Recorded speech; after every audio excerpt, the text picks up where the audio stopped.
নমস্কার প্রিয় ছাত্রছাত্রীরা, আশা করি সবাই ভালো আছো, সুস্থ আছো। আমি তোমাদের আজকে একটা লেসন দেব। দেখো, আমাদের সমাজে আমরা কিন্তু প্রত্যেকে বিভিন্ন রকম কিন্তু ব্যাকগ্রাউন্ড থেকে উঠে এসেছি। কেউ দরিদ্র পরিবার থেকে, কেউ হয়তো মধ্যবিত্ত পরিবার থেকে, আবার কেউ হয়তো খুব রিচ অ্যারিস্টোক্রেসি পরিবার থেকে উঠে এসেছি। বাট এই যে সমাজের যে পরিবর্তন ঘটছে, আজকে মূল্যবৃদ্ধি হচ্ছে, আজকে অনেক কিছুর মূল্য হারাচ্ছে, আবার অনেক কিছুর কিন্তু মূল্য বাড়ছে। তো এরকম এক সমাজে আজকে অনেক মানুষ আছে যারা খুব শো অফ করতে পছন্দ করে, আর এই শো অফ করতে কিন্তু তারা কিন্তু অনেক ঋণেও জর্জরিত হচ্ছে। আর একটা সময় আসছে তাদের কিন্তু খুবই মারাত্মক একটা মুহূর্তের মধ্য দিয়ে যেতে হচ্ছে। এমনকি অনেকে দেখেছি আত্মহত্যার মধ্যেও পথ বেছে নিয়েছে, বা হয়তো অনেক অনেক কাছের কিছু জিনিসকে বলিদান দিতে আমরা দেখেছি। তো এরকমই একটা শিক্ষণীয় একটা কাহিনী নিয়ে আমরা আজকে আসছি। আমাদের আজকের আলোচ্য বিষয় বিশ্ব সাহিত্যের দরবার থেকে অ্যান্তন চেকভের লেখা দ্য চেরি অর্চার্ড নামক নাটকটিকে নিয়ে। নাটকটির টাইটেল হচ্ছে দ্য চেরি অর্চার্ড। আমরা একটা বোঝার সুবিধার্থে আমরা সাবটাইটেল জুড়ে দিয়েছি an elegy for a dying world. আমরা এলিজি কথাটি সাধারণত নাটকের ক্ষেত্রে দেখি না, আমরা সাধারণত এটি কবিতার ক্ষেত্রে ব্যবহার করে থাকি। আমরা নাটকের ক্ষেত্রে হয় ট্র্যাজেডি ব্যবহার করি, আর যদি হাসির হয়ে থাকে কমেডি করে থাকি। তো ট্র্যাজেডি দিলে ভালোই হতো, বাট আমরা একটু গভীরে যাওয়ার জন্য আমরা এলিজি টার্মটা ব্যবহার করেছি। তো ভালো করে যদি দেখা যায়, এই নাটকটি মূলত ঘটনাটি ঘটছে রাশিয়ার এক সম্ভ্রান্ত পরিবারে। কিন্তু এই ঘটনাটি কিন্তু শুধু রাশিয়াতে নয়। যদি আমরা একটু বিস্তৃতভাবে ভাবার চেষ্টা করি, বোঝার চেষ্টা করি, এই ঘটনা কিন্তু গোটা বিশ্বে ঘটে চলেছে। তাই এই এলিজিটা আমাদের সবার জন্য, সবাইকে জানতে হবে, বুঝতে হবে। তাই জন্য আমি সাবটাইটেলটি লিখেছি an elegy for a dying world. আশা করি সবাই প্রস্তুত আজকের এই চিত্তাকর্ষক, এই দুর্দান্ত একটি নাটকটির উপভোগ করার জন্য। আমরা এই নাটকে এক বিশেষ ঘড়ির টিক টিক আওয়াজের মতো একটা সাসপেনশন একটা দেখতে পাচ্ছি। প্রতি মুহূর্তে যেন মনে হচ্ছে যে এই যেন কখন সময় ফুরিয়ে আসবে, এবং এই যেন ওই বিশাল বড় ক্ষতির সম্মুখীন হব। আমরা প্রত্যেকে কিন্তু আমাদের জীবনেও কিন্তু এরকম সময়ের আমরা পার করে এসেছি, হয়তো ভবিষ্যতে আরও আসব, যেখানে সময় যেন খুব তাড়াতাড়ি অতিবাহিত হয়ে চলেছে। আমাদের এই নাটকের মোট 4টি অঙ্ক বা 4টি অ্যাক্ট রয়েছে, এবং এই প্রত্যেকটি অ্যাক্ট যেন কাউন্টডাউন করে এগিয়ে চলেছে একটাই মূল ঘটনাকে কেন্দ্র করে। আর তা হচ্ছে এই যে নাটকটিতে আমরা একটি রিচ অ্যারিস্টোক্রেটিক পরিবার পাব, যে পরিবারের কাছে তাদের গর্বের, তাদের ঐশ্বর্যের একটা বিশেষ জিনিস রয়েছে। তা কি? তাদের বহু শখের, বহু আভিজাত্যের একটি চেরি গাছের বাগান। সেই বাগানটি শেষ পর্যন্ত তারা কিন্তু বাঁচাতে পারেনি, সেটিকে পর্যন্ত অকশানে দিতে হয়েছে। আমরা এই কাহিনীতে কিছু তারিখগত কিছু দিক পাব। যেমন নাটকটি যখন শুরু হচ্ছে, দেখানো হয়েছে যে তখন মে মাস চলছে, এবং এই নাটকটিতে যে সময়কাল ধরেই এর ইম্পর্টেন্সটা বজায় রেখেছে, এবং তা থাকবেও, তা হচ্ছে 22 অগাস্ট অবধি। এই 22 আগস্ট এই তারিখটি কিন্তু অত্যন্ত গুরুত্বপূর্ণ, কারণ এই দিনই ঘটছে কিন্তু তাদের আভিজাত্যের পরীক্ষার শেষতম দিন। কারণ ওই দিনই হচ্ছে কিন্তু অকশন ডে, নিচে কিন্তু ভালো করে প্রদর্শিত করা হয়েছে। তাদের এই ঘরটাকে বাঁচানোর জন্য বলতে গেলে মে মাস থেকে জুন, জুলাই এবং আগস্টের ওই কয়েকটা দিন, 21টা দিন যেটা বাকি রয়েছে, তারা পারবে এই সময়ের মধ্যে ঘরটাকে, চেরি অর্চার্ডটাকে বাঁচাতে। কিন্তু এই অ্যারিস্টোক্রেটিক পিপলদের মধ্যে যে কতটা যে আভিজাত্যের নেশা, শো অফ কালচার, এবং তাদের যে এই যে লড়াই করা, কিভাবে বাঁচাবো, কি করে তারা কিভাবে যেন তেন প্রকারের যে একটা চেষ্টা করা, মানুষ কিন্তু তার এই সম্মান, ট্যাগলাইন, টাইটেল এগুলোকে কিন্তু উপেক্ষা করে বেরিয়ে আসতে পারে, আবার কেউ পারে না। এই আভিজাত্য মানুষদের মধ্যে একটাই অসুবিধে, তারা কখনো বাউন্ডারির বাইরে বের হয় না। আর এই বাউন্ডারিকে যখন কেউ বাইরে বের হয় না, তখন কিন্তু তাদের মধ্যে চরম হতাশার শিকার হয়। আর তাই হয়তো আমরা দেখব যে চরম একটা আঘাত না পেলে তারা হয়তো শুধরাবে না। এরকমই একটা আঘাতটাকে সূচিত করা হয়েছে একটা মেটাফোর ব্যবহার করে, তা হচ্ছে কুঠারের আওয়াজ, অ্যাক্স। আমরা এই নাটকে চেরি অর্চার্ড কাটার যে হাতিয়ার, কুঠারটাকে ব্যবহার করে দেখিয়েছি যে এই সমস্ত মানুষদের কখন তাদের মানসিক দিক থেকে এই ভাবটার পরিবর্তন ঘটবে। তো তাদের কাছে কিন্তু একটা দুর্দান্ত সমাধান ছিল।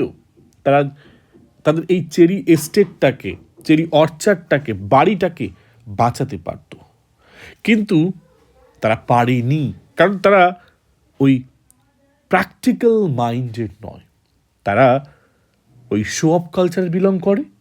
তাদের কাছে আমাদের এটা রয়েছে, ওটা রয়েছে, এই দেখানোটা, কিন্তু যেটার কোনো মিনিং নেই, যেটার কোনো ভ্যালু নেই আজকের দিনে, সেখানে যদি মনিটারি যদি বেনিফিট না বের করানো যায়, তাহলে আর কিসের ওটা কাজের। আজকের দিনে দাঁড়িয়ে আমাদের কিন্তু এরকমটাই ভাবতে হয়। তাই নাটকে যদি ভালো করে লক্ষ্য করা যায়, একটা খুব অভূতপূর্ণ একটা লাইন রয়েছে, with their world about to disappear, যখন তাদের বিশ্বটি প্রায় ধ্বংসের দিকে, হোয়াই ডু ডু নাথিং, তারা কেন যে কিছু করছে না, এটা কিন্তু প্রশ্ন বারবার বারবার আমাদের এই নাটকটিতে আমাদের কিন্তু হন্ট করে চলেছে। আমাদের এই নাটকটিকে বুঝতে গেলে না, আমাদের চরিত্রগুলিকে একটু ডিফারেন্ট অ্যাঙ্গেলে ভাবতে হবে। আমাদের এই নাটকের কেন্দ্রীয় চরিত্র বাদেও আরও কিছু অন্যান্য চরিত্র রয়েছে, যাদেরকে আমরা ক্যাটেগোরাইজ করব। এই কাহিনীটাকে বা এই যে লেসনটাকে বুঝতে গেলে আমরা দেখব যে 3টি প্রজন্ম রয়েছে এখানে, এবং এই 3টি প্রজন্ম তারা কিন্তু কনস্ট্যান্টলি একে অপরের সাথে যেন মনে হয় লড়াই করছে, এবং যেই লড়াইয়ে যে জিতবে তারাই কিন্তু থাকবে। অস্তিত্বের ওই লড়াইয়ে কারা বাঁচছে তা দেখার বিষয়। তো এই 3টি প্রজন্ম কারা কারা ছিল? একদিকে আমরা বলতে পারি অ্যারিস্টোক্রেটিক পিপল, অর্থাৎ যাদেরকে আমরা বলছি অতীত। আরেক দিকে রয়েছে পুঁজিবাদী লোক, ক্যাপিটালিস্টিক পিপল, যারাকে আমরা বলছি প্রেজেন্ট সিনারিও। আজকে বর্তমান দিনে যারা দাপিয়ে বেড়াচ্ছে তারা কিন্তু কেউ অ্যারিস্টোক্রেসি নয়, তারা হচ্ছে সব ক্যাপিটালিস্ট। আর আরেকটি জেনারেশন বা আরেকটি প্রজন্ম রয়েছে যারা হচ্ছে আদর্শবাদী, যারা অনেক কিছু করতে চায়, তাদের ইচ্ছা শক্তি প্রবল, বাট আলটিমেটলি প্রেজেন্টে তারা কিছুই করছে না। তো এই 3টি প্রজন্মের মধ্যে লড়াই। আমরা এক একটি প্রজন্মের মধ্যে কোন কোন চরিত্রগুলি রয়েছে একটু বুঝিয়ে বলি। আমাদের এই কাহিনীর অন্যতম প্রধান চরিত্র হচ্ছে লায়োবভ রেনেভস্কি। তো হয়তো আমি নামগুলো সঠিক উচ্চারণ করতে পারছি না, তার জন্য আমি আপনাদের কাছে ক্ষমা চেয়ে নিচ্ছি, রাশিয়ান নাম এগুলো। তো আমাদের এই কাহিনীর মাতৃমা সূচক ম্যাট্রিয়ার্ক হচ্ছে লিওবভ রেনেভস্কি। এর বাদে আরেকটি চরিত্র, যিনি হচ্ছেন তার ভাই, তার নাম হচ্ছে লিওনিড গেভ। ইনারা রিপ্রেজেন্ট করছে অ্যারিস্টোক্রেটিক পিপল। ইনাদের কাছে কিছু রিসোর্স, যেগুলো হয়তো ইউজ করে কোটি কোটি টাকা হয়তো পাওয়া যাবে, কিন্তু এরা কিন্তু ওই রিসোর্সগুলোকে রিসোর্স হিসেবে দেখে না। তারা দেখে তাদের ঐতিহ্য, তাদের আভিজাত্য, এবং সেটাকে তারা ফেলে রাখে। তার ইউটিলিটি তারা খুঁজে বার করে না। তো তারা রিপ্রেজেন্ট করছে এখানে ওই হারিয়ে যাওয়া গোত্র, যাদের কাছে ওই মেটেরিয়ালিস্টিক বিষয়টা নেই। তো আমাদের এখানে একটি অর্চার্ডের কথা বারবার বলছে, চেরি অর্চার্ড। এই চেরি অর্চার্ডটি এই রেনেস্কি ঘরেই ছিল। তিনি চাইলেই কিন্তু পারত ওটাকে কিছুটা অংশ বিক্রি করে দিয়ে বা লিজ দিয়ে তিনি তার কারেন্ট সিচুয়েশনটাকে ভালো করতে, বাট তিনি কিন্তু করেননি, কারণ তার কাছে ওটা আভিজাত্যের বিষয় ছিল। আমরা প্রেজেন্ট বা ক্যাপিটালিজম করতে দেখব কাকে? আমাদের অন্যতম, আমাদের এই চরিত্রের বা এই কাহিনীর হিরো বলতে গেলে ইয়ারমোলে লোপাকিন। ইনি কিন্তু একজন ব্যবসায়ী সুলভ মাইন্ডসেটের লোক। যদি এই ব্যক্তির যদি চরিত্র দেখো, তার বংশ অনুযায়ী তিনি কিন্তু অনেক লোয়ার ক্লাস, একটা শার্প ক্লাসের তিনি রিপ্রেজেন্টেটর। ওকে, আমরা দেখব যে কিভাবে তিনি তার প্র্যাগমাটিক বুদ্ধিটাকে কাজে লাগিয়ে তিনি একের পর এক অবস্ট্যাকলগুলোকে সরিয়ে তার ওই পোর আইডেন্টিটিটাকে ঘুচিয়ে তিনি রিচ ক্লাসের দিকে উঠে আসছে। অর্থাৎ এরা অ্যারিস্টোক্রেসিতে বিশ্বাসী নয়, এরা মিডল ক্লাস পিপল, যাদের কাছে আর্নিং মানি, তাদের কাছে ম্যাটেরিয়ালিস্টিক গেইনটা হচ্ছে সব থেকে বড়।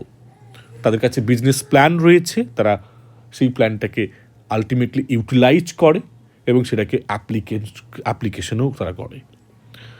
আরেকটি ক্লাস রয়েছে, যেটা আমরা বললাম ফিউচার ক্লাস, রিপ্রেজেন্ট করছে যারা আদর্শবাদী।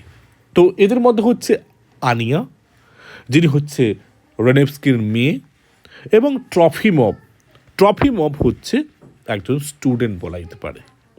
তো এরা যুবক আদর্শবাদটাকে রিপ্রেজেন্ট করছে, এবং এদের মধ্যে বৌদ্ধিক একটা কনস্ট্যান্টলি একটা স্ট্রাগল চলছে, ঠিক আছে?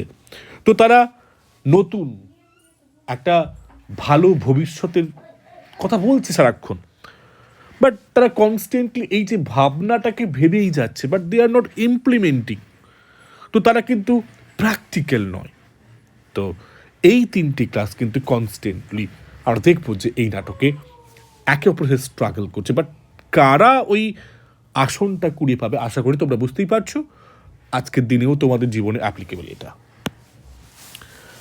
আমাদের এই কাহিনীর কেন্দ্রে একটা বিশাল বড় কিন্তু রোল প্লে করছে ঋণ, ডেপ্ট। ঠিক তেমনিভাবে আমরা যদি এই একবিংশ শতাব্দী দেখি, আজকে মানুষ গাড়ি কিনছে, বাড়ি করছে, এমনকি হাতির দামি দামি মোবাইল ফোনটাও কিন্তু তারা এই বিশেষ দিকটাকে নিয়ে করছে, ডেপ্ট অর্থাৎ ইএমআই। তো আমরা যখন অ্যাক্ট 1টা দেখি, যখন ওপেন হচ্ছে, তখন হচ্ছে মে মাসের ওই সকালবেলা। দেখতে পাচ্ছি চেরি ট্রিজগুলি খুব সুন্দর করে প্রস্ফুটিত হয়েছে, ফুলগুলিও বিকশিত হয়েছে। এবারে 5 বছর পর আমরা দেখতে পাচ্ছি রেনেভস্কি তিনি বাড়িতে ফিরেছেন এবং তিনি দেখছেন, আহ কি সুন্দর, সেই শৈশবকালে যা দেখেছিলাম আজকেও তাই দেখছি। কিন্তু এই যে 5 বছর পরেই গাছগুলিতে সেই ফুল ফুটছে তেমনটা ঠিকই, কিন্তু মানুষের জীবনে অনেক কিছু পাল্টে গেছে, অর্থাৎ রেনেভস্কির জীবনে অনেক কিছু পাল্টে গেছে। ঠিক তেমনি আমাদের জীবনেও তাই হয়। But this nostalgic reverie is immediately broken. আমরা জানি এই রেনেভস্কি বাইরে থাকাকালীন দেখো মানুষের জীবনে অসুস্থতা আসে, বিভিন্ন প্রয়োজন আসে, টাকার প্রয়োজন থাকে। সো তাদের family, the family has been living beyond it's means for years. কেন তারা দূরে আছে? এই আর্থিক সমস্যার কারণে। তাদের কাছে বিশাল ম্যাসিভ ডেবটস হয়ে গেছে, তারা প্রচুর ঋণে জর্জরিত। ভানিয়া তিনি বলছেন, in August the place will be sold, মানে আগস্ট মাসের 22 তারিখে এই জায়গাটি বিক্রি হয়ে যাবে। তখন রেনেভস্কি বলছে, ও মাই গুডনেস, দ্যাট মিন এই মানুষগুলো কিন্তু তাদের কাছে লাক্সারিটা, লাভিশনেসটা এতটা, সেটাকে কমপ্লিশন করতে গিয়ে একের পর এক ঋণে জর্জরিত। But somehow they can not think about the solution. Okay, so তারা আনন্দ, দেখো, the joy of homecoming is overshadowed by the threat of losing everything. আমরা ঠিক অন্যদিকে দেখব, একদিকে রেনেভস্কি হচ্ছে আতঙ্কিতে, আবার যদি অন্যদিকে এই নাটকের অন্যতম চরিত্রের দিকে ভাবি, তার নাম হচ্ছে লোপাকিন। এই লোপাকিন লোকটা কিন্তু অত্যন্ত প্র্যাকটিক্যাল মাইন্ডসেটের বাড়ছে। এই অবস্থা দেখে immediately offers a clear and profitable way. Ranevsky পথ দেখাচ্ছে, দেখো এগুলো করতে পারো। সো কি বলে, he presents them with a life line. তিনি এগিয়ে আসে, a way to be saved. The only cost, আর তার প্রত্যুত্তরে তার পরিবর্তে কি করতে হবে, the only cost is the one thing they refuse to sacrifice, যেটা তারা দিতে চাইছে না। দিতে চাইছে কারণ কি, তার কাছে অ্যারিস্টোক্রেসি ওটাই তো, আর সেটা আর কিছু না, দ্য অর্চার্ড ইটসেলফ। এবারে লোপাকিনের প্ল্যানটা কি দেখে নাও। লোপাকিন চাইছে যে চেরি অর্চার্ডটাকে কাটবে এবং বাড়িটাতে, যে বাড়িটা দেখতে বাইরে থেকে সুন্দর, বেশ দুর্গের মতো, এক তো চেরি অর্চার্ডটা কাটতে হবে, আর এই ঘরটাকেও ভাঙতে হবে, কারণ বিশাল বড় ঘর, কিন্তু সেই প্ল্যানিং ওল্ড প্যাটার্নে। তো এগুলো কিন্তু it's really good for nothing, কোনো কাজের নয়। তাই ঘর এবং এই গাছপালা দুটোকেই মোটামুটি এক কথায় বলতে গেলে ভেঙে ফেলতে হবে, কিন্তু নতুন করে করতে হবে। সো তার দ্বিতীয় প্ল্যান ছিল যে জায়গাটি ভাঙার পরে পাওয়া হবে সেই ল্যান্ডটাকে, যেটা অ্যাবাউট 3000 একর, তিনি সেখানে বিল্ডিং প্লটস বানাবে।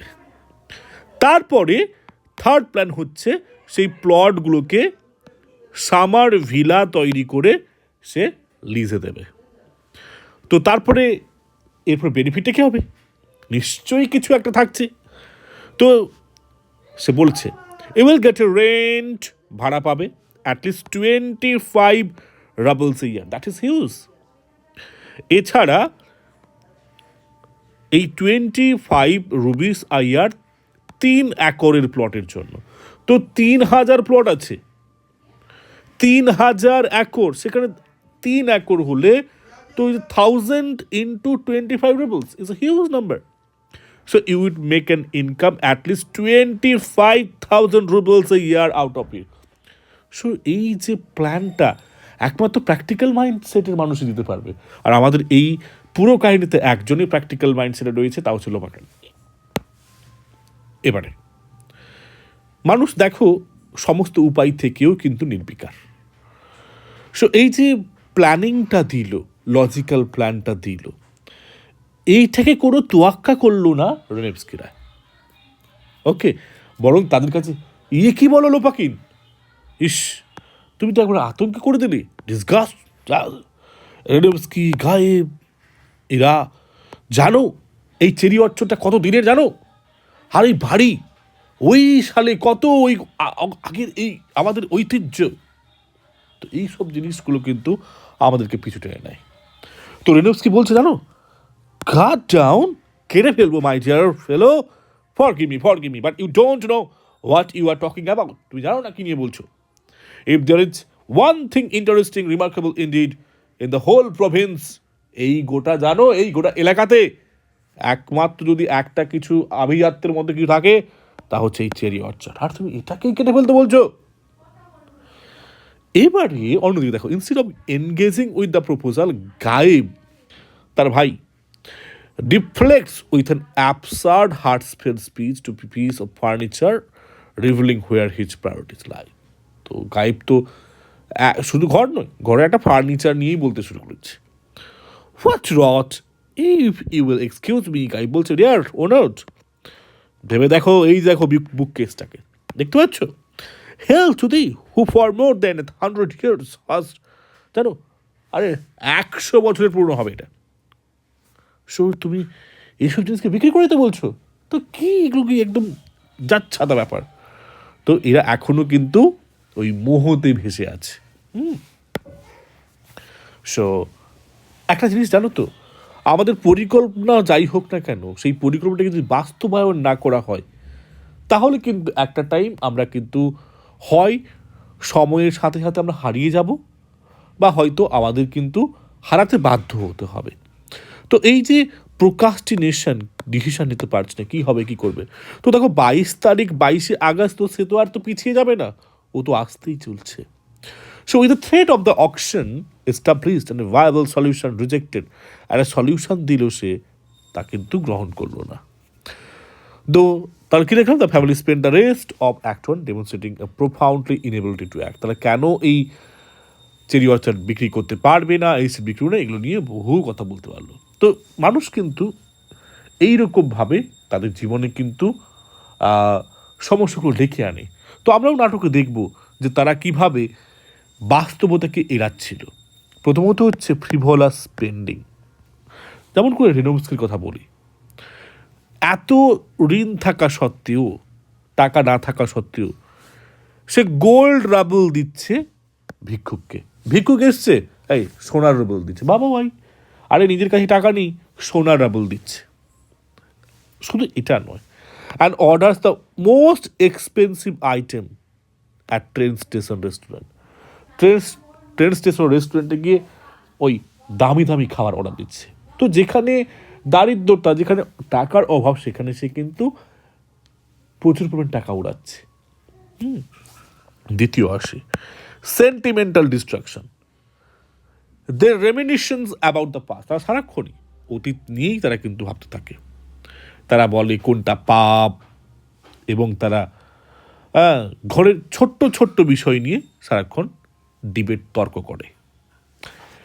আরেকটি বদগুণ হচ্ছে ভেগ ডে ড্রিমিং। তারা দিবাস্বপ্ন দেখে। রেডেভস্কি তিনি প্রত্যাশা করেন যে কারোর না কারোর কাছ থেকে টাকা আসবে। তার বিশেষ করে একজন গ্রেট আর্ট ছিল, ইয়ারবসুল অ্যান্ড আর্ট, যে তাকে ঘৃণা করে সে তাকে টাকা দেবে। এই পনলি গড উড হেল্প আস। সে সারাক্ষণ বলতো যে ভগবান একদিন না একদিন আমাদের সাহায্য করবে। তো এই যে জিনিসগুলো, যে একজন তাকে পছন্দ করে, কেন দেবে বাবা? এবারে সলিউশন কি? হ্যাঁ, সলিউশন কি যে খুঁজছে না তা নয়, এমনটা নয়, খুঁজছে, কিন্তু সেই সলিউশনটা আদৌ কোনো কাজের নয়। যেমন Gaev concocts a series of fantasies to have the estate. সে তো আবার বিবাহ স্বপ্ন দেখছে বেশি। If a great many remedies are suggested for some disease, it means that the disease is incurable. আর জানো তো, যখন একটা রোগীর যখন অনেক রকম সলিউশনের কথা বলা হয়, তখন ভাববে যে এই রোগটা সারারই নয়।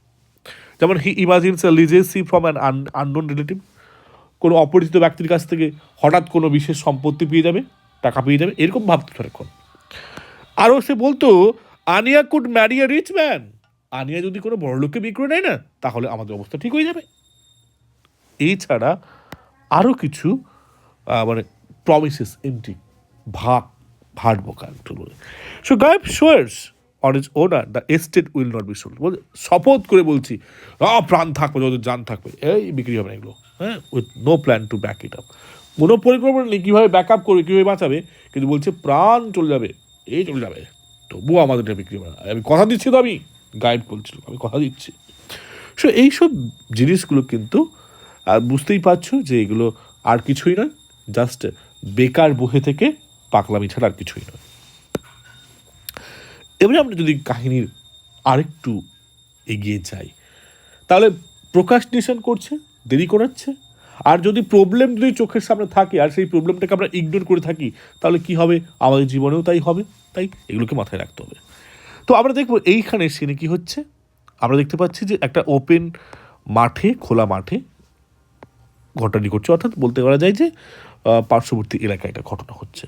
তো তখন সূর্যাস্ত গেছে, মানে এটা আমরা অ্যাক্ট 2 এর কথা বলছি আর কি।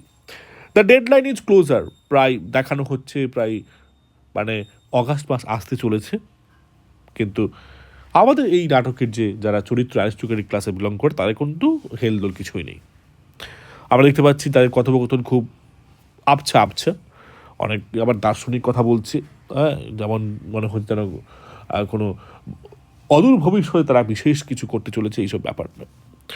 তো তারা এমন কিছু নিয়ে বলছে, কাজ, নেচার, প্রকৃতি, মানবতা, এইসব নিয়ে মেনলি বলছে। তো এখানে আমরা মেনলি ট্রফিমবের কথাটাকে বেশি করে বলছি। ট্রফিমব সেই হিউম্যান জেনারেশন কি হ্যানত্যান এগুলো নিয়ে বলছে।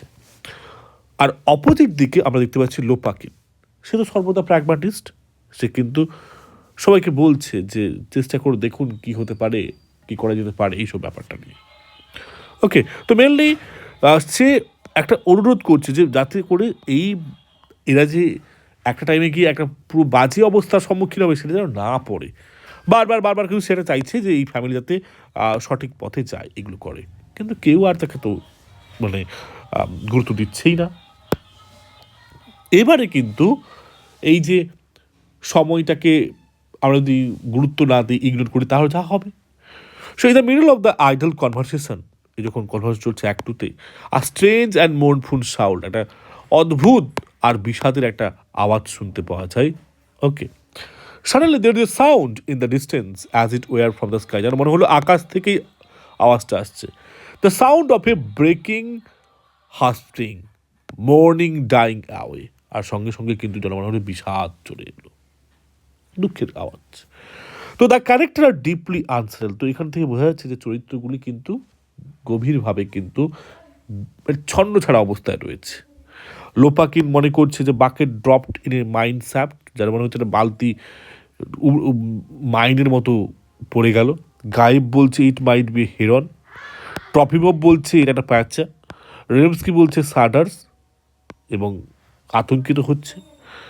সো শুধুমাত্র ওদের একটা পুরনো চাকর ছিল ফার্স, ওই কিন্তু আওয়াজটাকে চিনতে পেরেছিল। সে বলে, he says it was the same before the calamity, এটা অ্যাকচুয়ালি ঝড়ের আগে একটা বলতে পারা যায় ইঙ্গিত। The emancipation of the serfs in 1861, আসলে সে বলতে চাইছে এই যে ঘাস কাটুরের সার্ভ, এদের মুক্তি, এদের ফ্রিডম 1861 সালে, সেটাকে বলছে। অ্যাকচুয়ালি এই সাউন্ডটা কিন্তু একটা অশনি সংকেত ছিল। এটা সিম্বল করছে যে এদের যে শেষ আশা প্রত্যাশা সেটাও কিন্তু শেষ হতে চলেছে, অর্থাৎ এই চেরি অর্চার্ডকে তারা বাঁচাতে পারবে না। আমরা এবারে অ্যাক্ট 3-তে চলে এসেছি।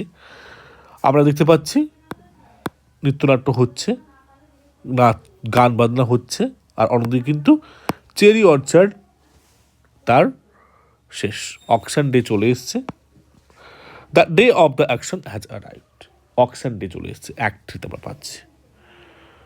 তো তাদের এই মুহূর্তে কি করা যেতে পারে? তো তারা এই শেষ মুহূর্তের দুঃখটাকে তারা সম্মুখীন না করতে পেরে তারা চলে গেছে নাচানাচি করতে। আসলে অনেকে করে এরকম, ইগনোর, একটাই পথ, কিন্তু ইগনোর করলে তো হয় না। এ যেন সেই খরগোশের মতো সামনে গাড়ি দেখে গর্তের মধ্যে মুখ ঢুকিয়ে দেওয়া, তাহলে বাকি অংশ ঢুকলো না, সে মনে করছে অন্ধকার মানে বেঁচে গেছে, না ওরকম নয়। সো দে হ্যাভ হায়ার, তারা কী করেছে, ভাড়া করেছে আর জিউস অর্কেস্ট্রা, এগুলো সব কিন্তু নোট করবে, এবং প্রতিবেশীদের ডেকেছে, তারা নাচ গানা করছে। একদিকে গায়েব রয়েছে, লোপাকিন অন্যদিকে শহরে গেছে, চেরি অর্চার্ডের ভাগ্য সেখানে হবে। তো গায়েব এবং লোপাকিন সেখানে গিয়ে এগুলো সব ডিল করছে। রেমস্কি অপেক্ষা করছে, হৃদয়ের ভিতরে অনেক যন্ত্রণা রয়েছে, তবুও সে কোথাও একটা ইমাজিনারি একটা হোপ রেখেছে। সে জানে গায়েব কিছুটা হয়তো চেষ্টা করবে, কিছু করবে, কিন্তু সেই পার্টিটা সত্যি হয় এরকম করে কি হয় নাকি? মনের ভেতরে এরকম অনেক টেনশন, কিন্তু পার্টি তো ফ্যান্টিক আবার যাচ্ছিল, হার্ট ব্রেকিং স্পেকটাকল যেন হচ্ছিল এক কথায়। মিউজিক, লাফটার, যেন একটা অতি প্রাকৃত একটা সিচুয়েশন তৈরি করছিল, যেন ড্রামা হচ্ছিল একটা ফাইনাল স্টেজে। এবারে আমরা দেখলাম যে অকশনটা হলো, এবং সেখানে কি হলো দেখতে পেলাম। তো লোপাকিন রিটার্নস ফ্রম দ্য অকশন। তো তিনি ফিরে এসেছেন। তো সে খুব ইমোশনাল, ভেঙে পড়েছে। একদিকে সে আনন্দিত, আরেক দিকে অকাট। এই কারণ আছে, কারণ অ্যাকচুয়ালি ওই অকশানে ও নিজেই কিনেছে সব কিছু।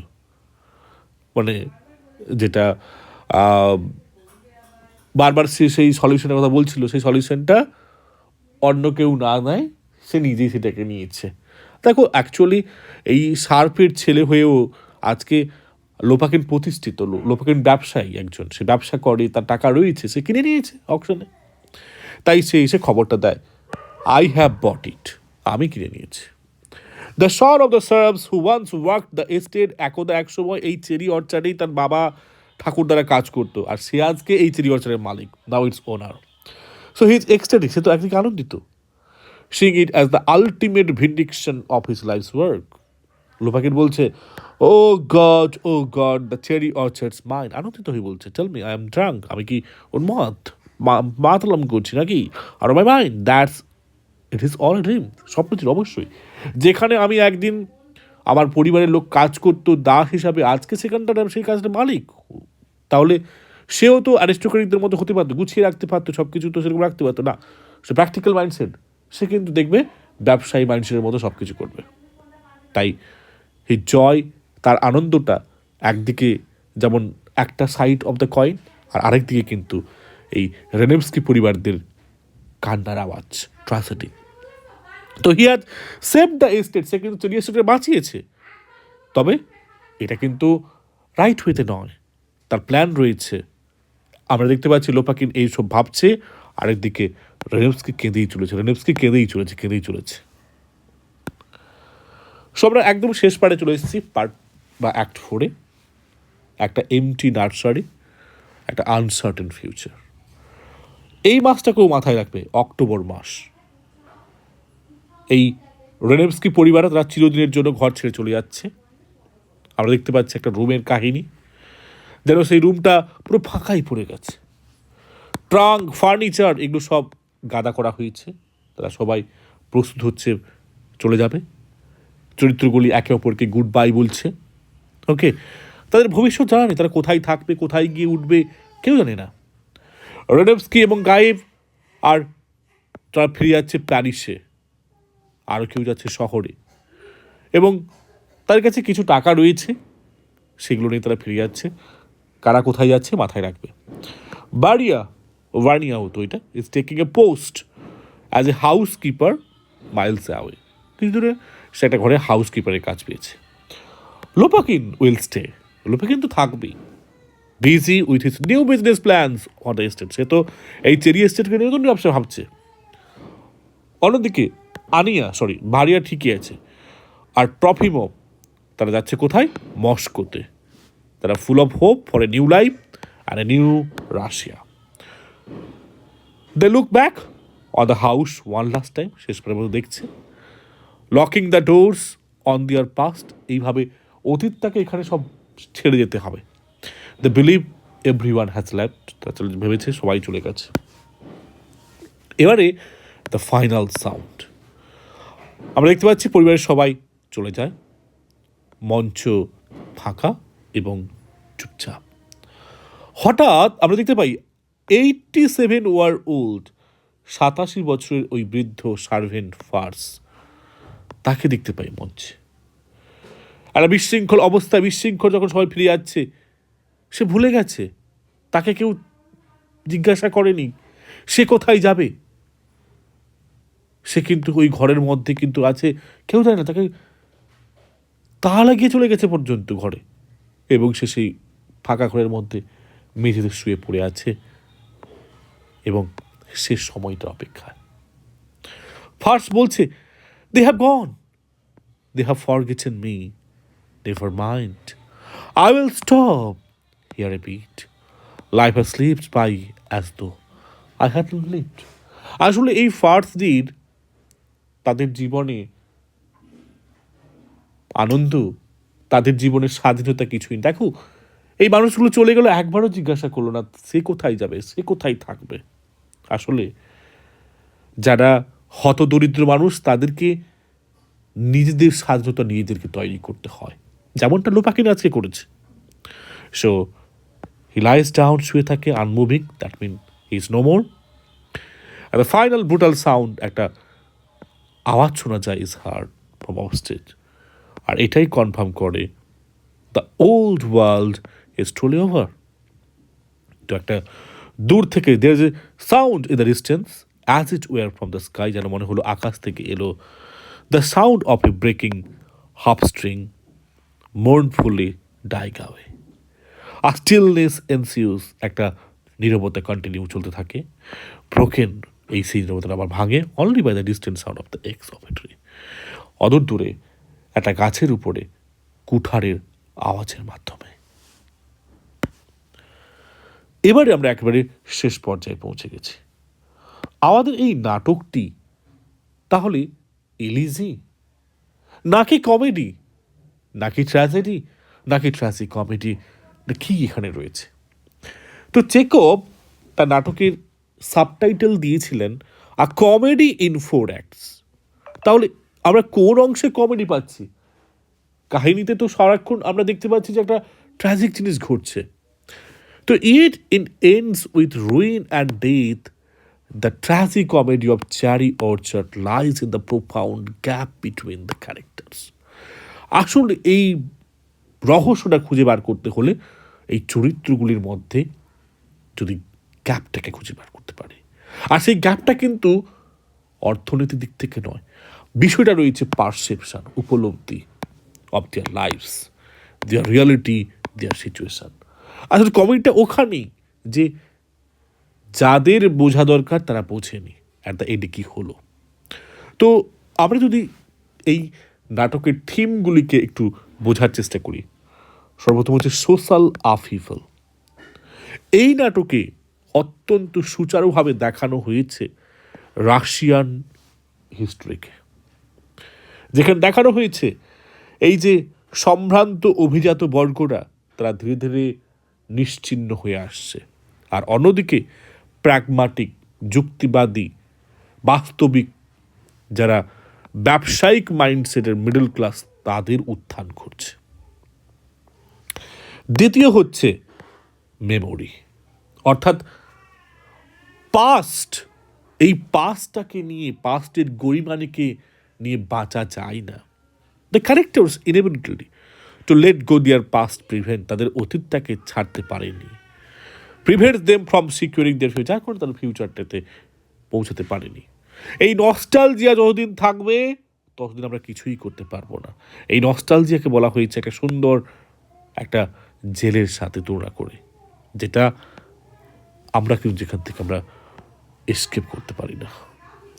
এছাড়া রয়েছে অ্যাকশন এবং ইনঅ্যাকশন, কেউ কিছু করতে পারছে আর কেউ করতে পারছে না, অর্থাৎ এই করতে পারা না করতে পারার একটা দ্বন্দ্ব চলছে। আমাদের ভাগ্যটাও সেরকমভাবে, আমাদের জীবনে ট্র্যাজেডি আসবে নাকি হ্যাপিনেস আসবে, এটাও কিন্তু এই আমাদের এই দুটো অ্যাক্টের মাধ্যমে রিপ্রেজেন্ট করছে।